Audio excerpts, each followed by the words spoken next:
یہ 3 طرح کی بستیاں ہیں، اور پھر آپ یہاں سے دیکھ سکتے ہیں کہ اس سائڈ میں فلسطین ہے، اور پھر یہ قریب ہی اس کے جو ہے یہ تمام بستیاں موجود ہیں، اور اردن اور عمان اور ان تمام جگہوں سے جو ہے وہ اس کا تعلق ہے، اور یہ بحیرہ مردار جو ہے یہ عمان کے قریب جو ہے وہ موجود ہے۔ انشاءاللہ تعالی ہم آج اس کو بھی دیکھیں گے۔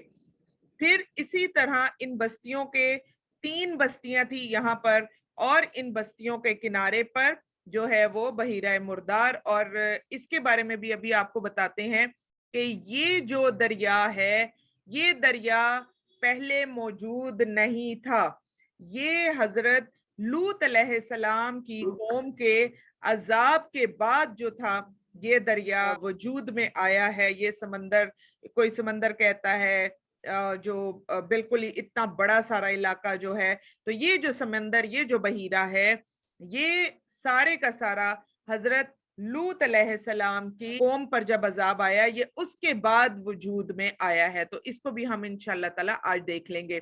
اب یہ وہ تمام لوگ ہیں جو اس تمام بستی میں، کیونکہ بہت عرصے تک جو ہیں یہ جگہیں غیر آباد رہیں، اور ان جگہوں کی جو ریت ہے اس کے اندر بھی اس قدر کیمیکلز موجود ہیں کہ کہا جاتا ہے کہ یہ دور تک جو یہ بستیاں جو زمین کے اندر دھس گئیں تو دور دور تک اگر آپ پہلے ان جگہوں کو دیکھتے تو یہاں پر جانور بھی جانے سے انکار کر دیتے تھے، اور اس جگہ کی جو ریت ہے وہ اتنی زیادہ کیمیکل سے بھری ہوئی ریت ہے کہ اس جگہ پر آنا اور اس کیمیکل کی ریت کے اوپر پاؤں رکھنا تو اپنی سکن کو ڈیمیج کرنے کے مترادف تھا۔ لیکن پھر اب جو ہے نئے نئے اکوپمنٹس اور نئی نئی چیزوں کے ساتھ آپ دیکھیے کہ اس جگہ وہ کھدائی شروع ہو گئی، اور پھر یہ بھی آپ ذہن میں رکھیں کہ یہ کھدائی کوئی بھی مسلمان کنٹری جو ہے وہ نہیں کر رہی، وہ تمام لوگ کر رہے ہیں جو کہ قرآن پاک کی سچائی کو مانتے ہی نہیں ہیں۔ اور آپ دیکھیے کہ جو لوگ نہیں مانتے، اللہ سبحانہ وتعالی یہ تمام بڑے بڑے کام انہی سے ہی کروا رہے ہیں۔ اگر ہم شق القمر کا واقعہ دیکھ لیتے ہیں کہ اللہ سبحانہ وتعالی نے چاند کو جو 2 ٹکڑے کروایا نبی پاک صلی اللہ علیہ وسلم کے ذریعے، تو آپ دیکھیے کہ وہ واقعہ جو تھا اور وہ جو چاند کا 2 ٹکڑے ہونا ہے وہ کون لے کر آیا؟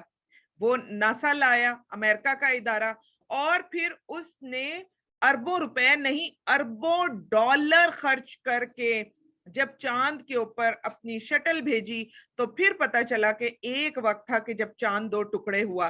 پھر دوسری طرف اگر آپ میں ہم سب دیکھیں تو جو حضرت نوح علیہ السلام کی کشتی ہے اس کو ڈسکور کس نے کیا ہے اور کون وہاں تک سب سے پہلے پہنچا؟ یہ تمام لوگ جو کہ نہ قرآن کو مانتے ہیں نہ اسلام کو مانتے ہیں، لیکن ایک چیز ذہن میں رکھیں کہ ان کو اتنا ضرور ہے کہ اس قرآن پاک کے اندر جو کچھ بھی ہے وہ اس کے اندر کوئی نہ کوئی حقیقت ہے۔ اور آپ دیکھیے کہ جب کوئی شخص ایسی حقیقتوں کو پانے کے لیے محنت کرتا ہے تو چاہے وہ مسلمان ہو چاہے وہ کافر ہو، اللہ سبحانہ وتعالی پھر اس کی مدد ضرور کرتے ہیں۔ تو اسی طرح بحیرہ مردار اور اس کے ارد گرد کی اب جتنی بھی جو کہ زمین کے نیچے دھس چکی ہوئی تھی اور کئی کئی فٹ نیچے جو تھا وہ جا چکی تھی۔ ابھی میں آپ کو ایک اور جگہ پر ایک شخص کھڑا ہوا بھی دکھاؤں گی کہ کتنے فٹ کھدائی کی ہے، اور پھر آپ دیکھیے کہ یہ ساری کھدائی کر کے یہ ساری بستیاں یہ سارے علاقے جو ہیں اب یہ لوگ ہمارے سامنے خود لے کر آئے کہ جو کہ قرآن پاک کی سچائی کا منہ بولتا ثبوت ہے کہ اللہ سبحانہ وتعالی نے بہت عرصہ پہلے یہاں ایک قوم تھی جس کو تباہ و برباد کر دیا تھا۔ تو یہ تصویریں بھی جو ہیں وہ آپ کے سامنے آ رہی۔ اسی طرح اس شخص کو دیکھیے کہ یہ کس قدر نیچے کھڑا ہوا ہے اور ان کی جو باقیات ہیں وہ کتنی گہرائی سے جا کر مل رہی ہیں۔ یہ ایسا نہیں ہے کہ یہ بستیاں جو تھیں یہ صرف اوپر ہی اوپر رہ گئیں اور جو ہے وہ اللہ سبحانہ وتعالی نے اوپر اوپر کی سطح پر ان کو رکھا ہوا تھا، ان کو زمین کے بڑے نیچے تک جو تھا وہ دھسایا ہوا تھا اللہ سبحانہ وتعالی نے۔ اور آپ دیکھیے کہ اتنا گہرائی میں جا کر یہ لوگ جو ہیں اب ان بستیوں کی سچائی کو نکال رہے ہیں، حتیٰ تک کہ یہاں سے اس قوم کے جو جسم ہیں